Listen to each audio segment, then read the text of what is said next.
Welcome to global weekly nursing update, जहां हम हर Sunday लाते हैं लेटेस्ट खबर नर्सेस और हेल्थ केयर प्रोफेशनल्स के लिए इंफॉर्मेटिव और एंटरटेनिंग अंदाज में। आज के एपिसोड में बात होगी यूके इमिग्रेशन की न्यूज़, ओवरसीज केयर वर्कर की पार्लियामेंट लॉबी और माइग्रेशन रिस्ट्रिक्शन का इकोनॉमिक इम्पैक्ट, एक कम्युनिटी स्टोरी जहां मलयाली हेल्थ केयर वर्कर की डिसमिसल का किस्सा है, कुछ shocking misconduct incidents, UNC Rex hospital nurse arrest, Canada में इंडियन ओरिजिन आदमी की इनडिसेंट हरकतें, यूके में एक डॉक्टर की suspension, global migration, jobs trends, कैसे काफी देश पॉलिसीज टाइटन कर रहे, नर्सेस का एक्सोडस और किन कंट्रीज में अभी अपॉर्चुनिटीज हैं, इंडिया की सरकारी नर्सिंग जॉब्स जो इस वक्त ओपन है, और अंत में medical research of the week. बहुत कुछ है लाइनअप में, तो शुरू करें बिना टाइम वेस्ट करे। सबसे पहले बात करेंगे यूके इमिग्रेशन अपडेट्स के बारे में। Care workers lobby in UK parliament. UK की इमिग्रेशन पॉलिसीज में रिसेंट प्रपोजल ने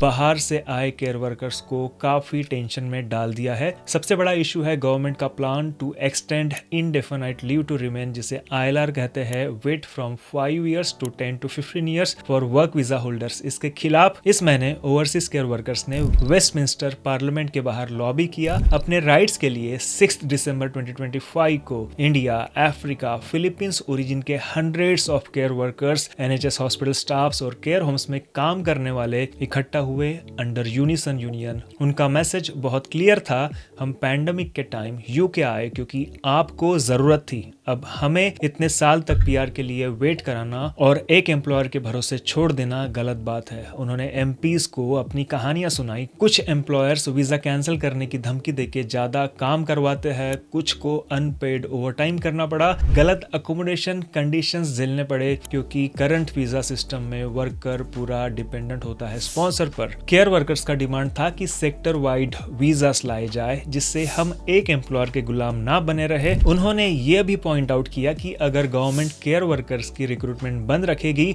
और ILR रूल इतने स्ट्रिक्ट कर देगी तो यूके के केयर सेक्टर का जो हाल है और बिगड़ जाएगा। बहुत इमोशनल मोमेंट था जब मलयाली, पंजाबी, अफ्रीकन सब बैकग्राउंड के केयर गिवर्स ने मिलकर अपनी आवाज उठाई। नर्सेस कम्युनिटी को भी इनका दर्द समझना चाहिए क्योंकि कल को ये चेंजेस हमारे ऊपर भी असर डाल सकते हैं। नेक्स्ट है 10.8 बिलियन का इकोनॉमिक नुकसान। अब आयरनी की बात सुनो, माइग्रेशन रिस्ट्रिक्ट करने से सिर्फ माइग्रेंट्स का ही नहीं, यूके इकोनॉमी का भी नुकसान होगा। खुद होम ऑफिस की इम्पैक्ट असेसमेंट रिपोर्ट ने वार्न किया है कि गवर्नमेंट के नए वीजा रूल्स, सैलरी थ्रेशोल्ड बढ़ाना, केयर वर्कर्स वीजा बंद करना एटसेट्रा की वजह से अगले 5 साल में यूके इकोनॉमी को 2.2 बिलियन से 10.8 बिलियन तक का लॉस हो सकता है।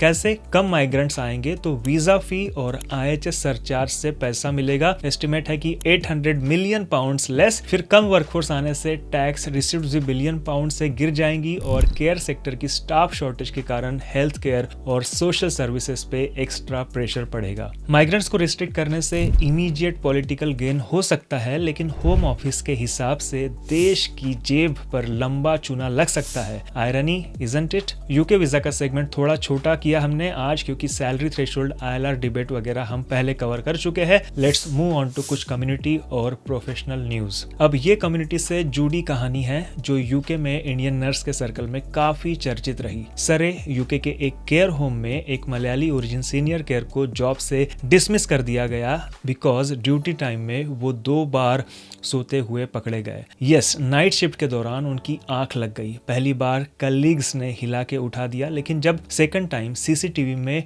वो सोए दिखे तो मैनेजमेंट ने इसे सीरियस सेफ्टी ब्रीच मानकर उनको निकाल दिया। अब केयर होम ने सिर्फ निकालना ही काफी नहीं समझा, उन्होंने उस इंसिडेंट की report disclosure and bearing services, जिसे DBS कहा जाता है, को भेज दिया। इसका मतलब ये कि अब DBS इन्वेस्टिगेशन करेगा और अगर उन्हें लगा कि पेशेंट सेफ्टी को रिस्क हुआ तो हो सकता है उन भाई साहब का नाम बेयर्ड लिस्ट में आ जाए, जिससे फ्यूचर में यूके में केयर जॉब्स मिलना लगभग नामुमकिन हो जाएगा। ये काफी कॉशनरी टेल है हम सबके लिए। देखो, नाइट शिफ्ट्स बहुत टफ होते हैं, नींद से लड़ना सबको मुश्किल लगता है, लेकिन पेशेंट और रेसिडेंट की सेफ्टी सबसे पहली आती है। अगर आप ड्यूटी पर सो रहे और किसी को इमरजेंसी हेल्प चाहिए तो फिर क्या होगा? उसी चीज को ध्यान में रखते हुए एम्प्लॉयर ने जीरो टॉलरेंस दिखाया। वो मलयाली केयर गिवर केरला में नर्स रह चुके थे और यूके में अपने करियर की शुरुआत की थी एक केयर होम से। अनफॉर्चुनेटली एक गलती की कीमत उन्हें अपनी नौकरी गवा के चुकानी पड़ी। दूसरा इंसिडेंट है शॉकिंग मिसकंडक्ट का।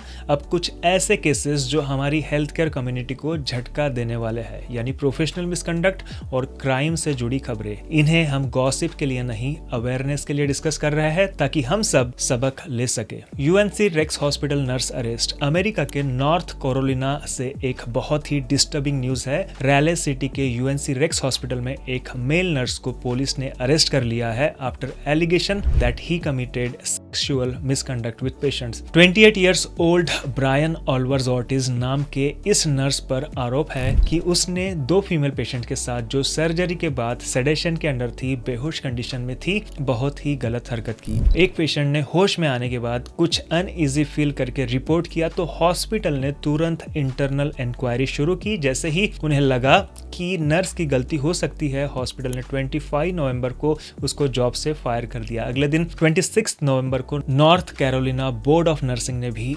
इमरजेंसी एक्शन लेते हुए उस नर्स का लाइसेंस सस्पेंड कर दिया। फिलहाल ब्रायन जेल की हवा काट रहा है। उस पे मल्टीपल चार्जेस लगे हैं, including sexual assault on patient who was physically helpless and even a form of kidnapping, क्योंकि पेशेंट कंसर्न देने की कंडीशन में नहीं था। रैले पुलिस ने प्रेस कॉन्फ्रेंस करके ये भी बताया कि अगर कोई और भी विक्टिम रहा हो इस नर्स की इलिसिट एक्टिविटीज का तो वो आगे आए। हॉस्पिटल एडमिनिस्ट्रेशन ने स्टेटमेंट में कहा they are shocked and outraged और उनकी सिंपैथीज पेशेंट के साथ है और उन्होंने एक कॉन्फिडेंशियल हॉटलाइन भी सेटअप की है फॉर एनी फर्दर कंप्लेंट्स। ये इंसिडेंट सुन के हम सबके पैरों तले जमीन खिसक गई। एज नर्स हम पेशेंट के ट्रस्ट के गार्डियन होते हैं, उनका ख्याल रखना, सुरक्षा करना हमारा फर्ज है। ऐसे एक आदमी की घटिया हरकत पूरे प्रोफेशन को बदनाम कर देती। अच्छी बात यह है कि हॉस्पिटल और लॉ एनफोर्समेंट ने बहुत जल्दी और सख्त एक्शन लिया। कम्युनिटी के लिए मैसेज ये है, अपनी टीम में अगर कभी कोई इनएप्रोप्रिएट बिहेवियर नोटिस हो तो तुरंत आवाज उठाओ। आंख मूंद लेने से कुछ नहीं होगा, बल्कि शायद आप किसी पेशेंट को बचा सकते हो और उस कल्प्रिट को टाइम पे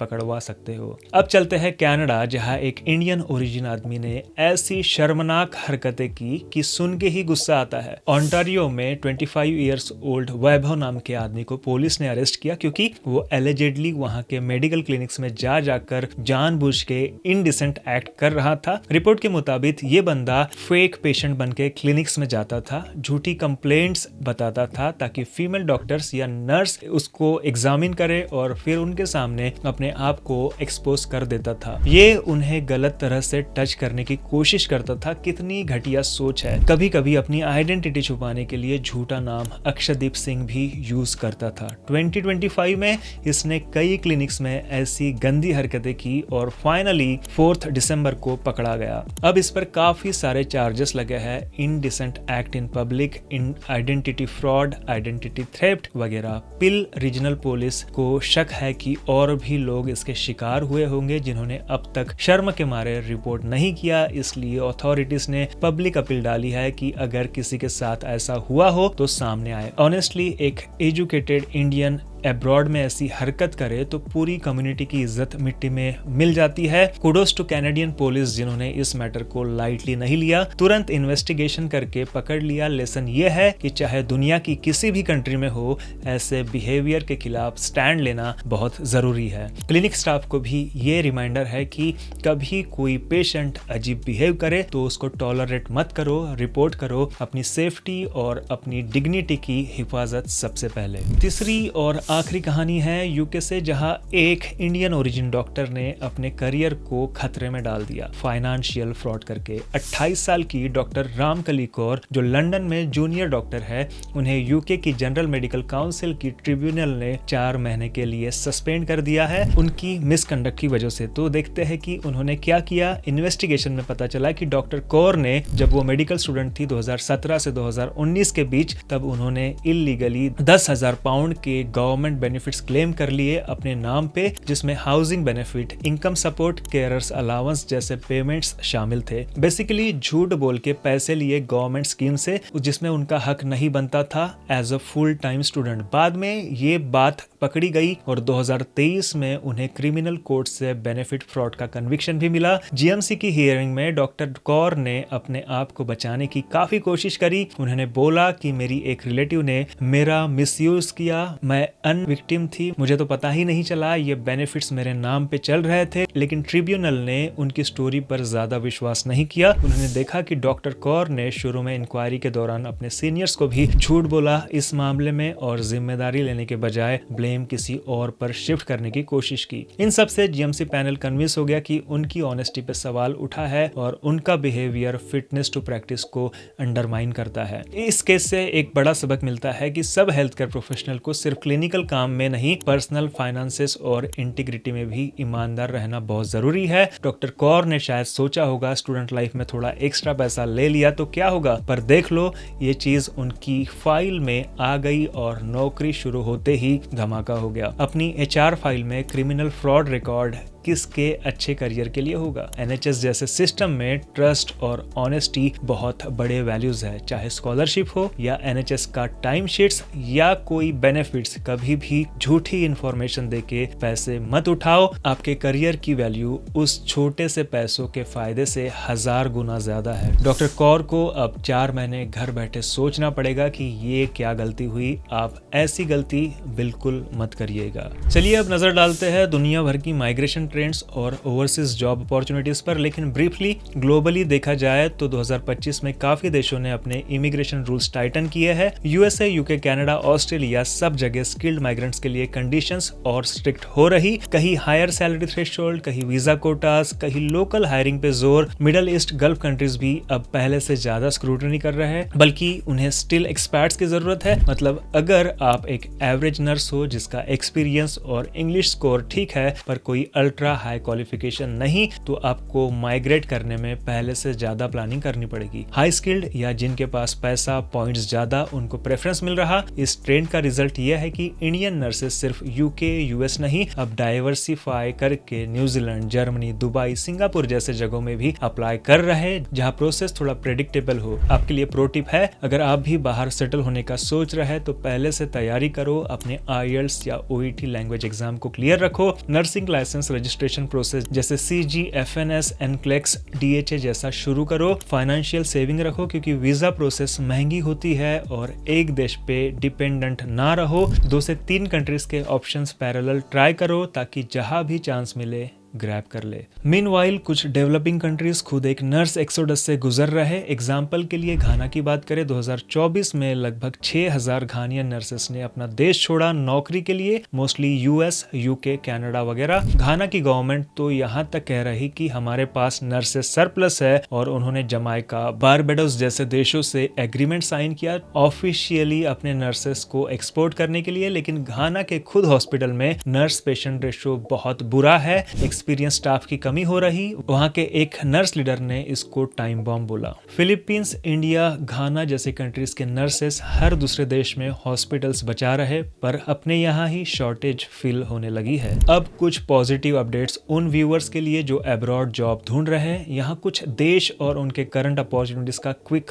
रनडाउन देखेंगे। ऑस्ट्रेलिया, ऑस्ट्रेलियन हॉस्पिटल्स और एजेड केयर फैसिलिटीज को नर्सेस की सख्त जरूरत है। वहाँ ओवरसीज नर्सेस के रजिस्ट्रेशन प्रोसेस को फास्ट ट्रैक करने के लिए नए रूल्स आए हैं। सर्टन कंट्रीज के नर्सेस को जिनका करिकुलम सिमिलर है डायरेक्ट लाइसेंस मिल सकता है ब्रिजिंग कोर्स के बिना। पे भी काफी अच्छी है, around Australian dollar 70 to 90,000 per annum starting है। ओवर टाइम आपको एक्स्ट्रा मिलेगा। वीजा स्पॉन्सरशिप के लिए स्टेट हेल्थ डिपार्टमेंट्स और प्राइवेट एजेंसीज एक्टिवली रिक्रूट कर रहे हैं। सो if you have good English course and few years of experience, Australia एक टॉप चॉइस हो सकता है आपके लिए। जर्मनी की अगर हम बात करें तो जर्मनी एग्रेसिवली इंटरनेशनल नर्सेस को हायर कर रहा है अपनी एजिंग पॉपुलेशन और हॉस्पिटल शॉर्टेज को देखते हुए। जर्मन गवर्नमेंट की फास्ट ट्रैक वीजा स्कीम से अब एम्प्लॉयर स्पॉन्सर्ड वीजास जल्दी मिल सकते हैं। B1 लेवल जर्मन लैंग्वेज आनी चाहिए पेशेंट से कम्युनिकेशन के लिए। सैलरी अच्छी मिलती है, अराउंड 43 to 45,000 पर ईयर से शुरुआत है, जो कि ब्लू कार्ड थ्रेशोल्ड है। इससे 4 से 5 साल में PR भी मिल सकती है। काफी इंडियन नर्सेस स्पेशली केरला से अब जर्मन लैंग्वेज सीख के जर्मनी जाने का प्लान कर रहा है, क्योंकि वर्क कल्चर और लाइफ क्वालिटी काफी स्टेबल है। So if you are up to learning German, Germany is calling. अभी बात करेंगे सिंगापुर की। सिंगापुर के हेल्थ केयर सेक्टर में भी अब शॉर्टेज चल रहा है। गवर्नमेंट डेटा के हिसाब से 17% नर्स पोजीशन वैकेंट्स है। अभी इस गैप को फिल करने के लिए Singapore is actively recruiting foreign nurses mainly from Philippines, India, Malaysia etcetera. Singapore का plus point English speaking environment, तो लैंग्वेज बैरियर कम, टैक्स फ्री, डिसेंट सैलरी और मॉडर्न सिटी। यहाँ के पब्लिक हॉस्पिटल्स और पॉलीक्लिनिक्स के recruitment portals international applicants accept कर रहे हैं। Generally BSc nursing plus 2 to 3 years of experience को प्रेफरेंस दिया जाता है। एक एसएनबी लाइसेंस एग्जाम होता है उधर, similar to NCLEX kind of, but employer training help मिल जाती है। So Singapore could be great option if you want an Asian but developed countries experience. Japan surprise, Japan भी अब अपने एल्डरली केयर सेक्टर्स के लिए नर्सेस केयर असिस्टेंट को invite कर रहा है। जापान ने अब एक specified skilled worker visa route निकाला है नर्सिंग केयर फील्ड के लिए। इसमें इंडियन नर्सेस भी अप्लाई कर सकते हैं, बस कंडीशन है कि आपको बेसिक जापान N4 लेवल सीखना पड़ेगा। SSW वीजा पे आप 5 साल तक जापान में काम कर सकते हो। अगर आप एडवांस्ड स्किल टेस्ट क्लियर कर ले SSW लेवल 2, तो आपको इनडेफिनेट रिन्यूअल्स और PR का रास्ता भी मिल सकता है। जापानीज वर्क कल्चर बहुत रिस्पेक्टफुल होता है, लेकिन हाँ, लैंग्वेज और इनिशियली पे थोड़ा मॉडरेट होता है, शायद 1 से 1.5 लाख रुपए पर मंथ। फिर भी जिनको एक अलग कल्चर एक्सप्लोर करना है और लॉन्ग टर्म के लिए सेटल होना है, जापान में एजिंग सोसाइटी कारण नर्सिंग की डिमांड लॉन्ग टर्म रहेगी। They should keep an eye on Japan's programme. दुनिया भर की कहानी ये है दोस्तों, where there is will there is a way. एक कंट्री बंद हो रहा तो दूसरा खुल रहा। नर्सेस ग्लोबली अब हर जगह वैल्यूड है, बस अपने स्किल और क्वालिफिकेशन को रेडी रखो ताकि मौका मिलते ही आप उड़े अब्रॉड। अब उन व्यूअर्स के लिए कुछ गुड न्यूज जो इंडिया में सरकारी नर्सिंग जॉब ढूंढ रहे हैं। फिलहाल कुछ बड़े रिक्रूटमेंट नोटिफिकेशन आउट है जिनमें आप भी अप्लाई कर सकते हैं। RMLIMS लखनऊ, जहां पे 422 नर्सिंग ऑफिसर की पोस्ट है और जिसकी लास्ट डेट है 7 जनवरी 2026। अगर आप एलिजिबल है तो अप्लाई कर सकते हैं। हिमाचल प्रदेश HPRCA की 312 स्टाफ नर्स की पोस्ट है जिसकी लास्ट डेट है अप्लाई करने की 16 जनवरी 2026। उसमें भी आप अगर एलिजिबल है तो अप्लाई कर सकते हैं। ILBS new Delhi institute of liver and biliary sciences में 22 नर्सिंग वैकेंसी निकली है और यहाँ पे अप्लाई करने की लास्ट डेट है 11 जनवरी 2026। IIT Bhubaneswar, even IIT are hiring nurses. जी हाँ, IIT भुवनेश्वर ने अपने कैंपस हॉस्पिटल के लिए स्टाफ नर्स की एक वैकेंसी निकाली है अभी। It's central government job, group C non teaching with पे लेवल 6। लास्ट डेट अप्लाई करने के लिए 8 जनवरी 2026 है। सीट तो सिर्फ एक है, लेकिन अगर आप एलिजिबल है तो जरूर अप्लाई करें। IIT का वर्क एनवायरनमेंट और सेंट्रल पे स्केल दोनों मिल जाएगा इसमें। सिंगल वैकेंसी है लेकिन दिल है हिंदुस्तानी, मतलब एक पोस्ट के लिए भी जितने लोग अप्लाई करेंगे कंपटीशन सख्त होगा और किसी ना किसी को तो जॉब मिलना ही है। So if you meet the criteria don't miss this application. अब थोड़ा मेडिकल साइंस का नॉलेज बढ़ाते हैं। इस हफ्ते हम एक ऐसे रिसर्च पर नजर डाल रहे हैं जो पोस्ट सर्जरी पेन मैनेजमेंट के तरीके को बदल सकती है। ओपियोइड्स के बिना दर्द का इलाज। जैसे आप सब जानते हैं, सर्जरी के बाद पेन कंट्रोल के लिए हम अक्सर मॉर्फिन, फेंटानिल, ऑक्सीकोडोन जैसे ओपियोइड पेन किलर्स यूज करते हैं। ये ड्रग्स इफेक्टिव तो है पर इनके साथ एडिक्शन और साइड इफेक्ट का रिस्क भी आता है। इसी प्रॉब्लम को सॉल्व करने के लिए रिसर्चर्स नए प्रोटोकॉल्स ढूंढ रहे हैं। यूएसए के रॉसवेल पार्क कैंसर सेंटर ने एक पायलट प्रोग्राम चलाया जिसमें उन्होंने एक ultra restrictive opioid prescription protocol implement किया। इस प्रोटोकॉल के तहत उन्होंने गायनेकोलॉजिकल और एब्डोमिनल सर्जरीज के पेशेंट को डिस्चार्ज के टाइम या तो बिल्कुल ओपियोइड मेड्स नहीं दिए या मैक्सिमम 2 to 3 दिन के डोज दिए हैं। सरप्राइजिंग रिजल्ट, पेशेंट का पेन स्कोर और रिकवरी लगभग सेम रही और उनमें से किसी को भी एक्स्ट्रा ओपियोइड्स की जरूरत नहीं पड़ी। So it is exciting to see health care moving forward opioids free pain management जब भी पॉसिबल हो, और हम नर्सेस इस ट्रांसफॉर्मेशन के फोरफ्रंट पे रहेंगे by implementing this protocols and reassuring patients. Let's keep ourself updated with this new guidelines क्योंकि change is the only constant in health care. दोस्तों, आज हमने कवर किए काफी टॉपिक्स, यूके इमिग्रेशन डिबेट से लेकर एक कम्युनिटी इंसिडेंट और कुछ चौंकाने वाली न्यूज जिसमें प्रोफेशनल्स ही गलत राह पर चल रहे हैं, फिर ग्लोबल माइग्रेशन ट्रेंड्स और job alerts in India and abroad, और आखिर में एक इंटरेस्टिंग मेडिकल रिसर्च। इतनी सारी इंफॉर्मेशन एक ही एपिसोड में। होप आपको ये इंफॉर्मेटिव लगा होगा और आपको प्रैक्टिस या प्लान में कुछ ना कुछ हेल्प करेगा। चलते चलते सब फ्रंटलाइन वर्कर्स को सैल्यूट, नाइट शिफ्ट वालों के लिए शुभ रात्रि। 3 try to get some rest after duty. और डे शिफ्ट वालों के लिए शुभ दिन, अपना ख्याल रखिए। You all are the backbone of health care and we are all super proud of the work you do every day. Thank you, धन्यवाद, शुक्रिया। अगले हफ्ते फिर मुलाकात होगी एक नए अपडेट्स के साथ on global weekly nursing update. तब तक के लिए अलविदा। Have a great week ahead, stay safe and keep shining दोस्तों। God bless you.